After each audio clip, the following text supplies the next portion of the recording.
C'était un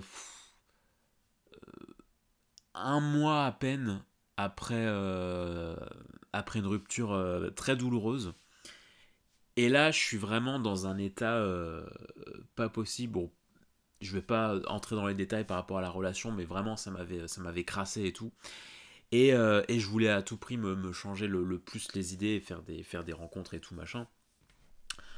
Donc voilà, bon bah ça Tinder et tout machin, histoire de vraiment trouver autre chose. Et je tombe sur une meuf qui me dit bon bah voilà, moi je me prends pas la tête et tout, je suis en mode bon bah très bien, je cherche pas plus, etc. Je fais la route jusqu'à chez elle. Et en fait, alors elle était, en fait quand je suis arrivé, elle était pas totalement prête. Elle m'a fait attendre, elle m'a fait poireauter 10 minutes, 10 minutes, un quart d'heure en fait dans sa rue devant son appartement.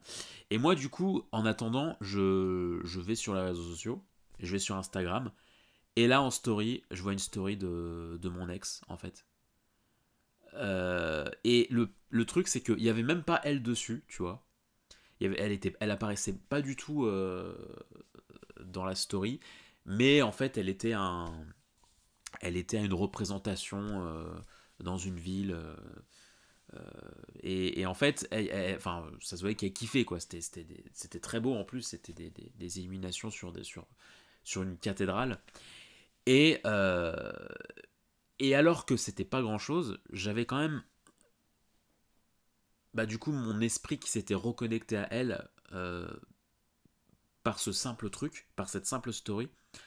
Et à ce moment-là, j'avais encore beaucoup de mal à accepter le fait que moi j'étais au fond du fond et que elle s'en sortait très bien enfin, qu'elle arrivait à vraiment beaucoup plus facilement à aller de l'avant.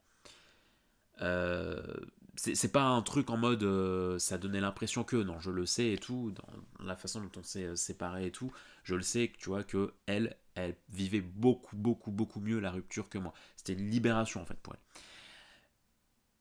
Donc là, la meuf de l'appart, elle me dit c'est bon, tu peux venir et tout, j'arrive. Euh, on commence à discuter tranquillement, on met de la musique et tout. On commence à se mettre bien, on commence à se mettre bien. Et, et au moment fatidique, si je puis dire, quoi, au moment où vraiment ça va très bien, euh, j'avais vraiment trop en tête mon ex. Et en fait, quand on a commencé à s'embrasser avec pas juste ce smack, tu vois, avec une vraie intensité pour aller dans le mood et tout, là, ça m'a brutalement serré le cœur et ça m'a fait remonter beaucoup trop de choses. Et je me suis mis à fondre en larmes devant elle. Ah, la scène, mais pathétique. J'étais pathétique. J'étais là avec mon zizi, là, comme dit Thomas Gijol. J'étais là, mais sur elle et tout. Et j'étais là, mais ah, je suis désolé. Je me suis complètement mis sur le côté. J'étais en mode, ah, je suis désolé et tout machin. Et moi, je voulais absolument pas qu'elle se sente mal, en fait.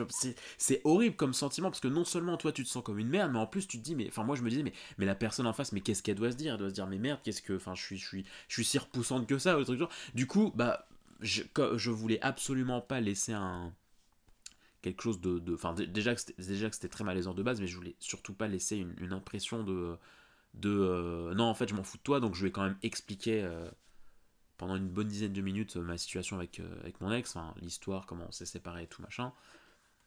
Et voilà, et du coup je me sentais pas du tout à l'aise, quoi. Je me sentais plus du tout à l'aise. Du coup, bah, je suis reparti chez moi. J'ai dû passer un moment plus kiffant sur le retour à me mettre un petit podcast qu'avec la personne en question. C'est dur, hein.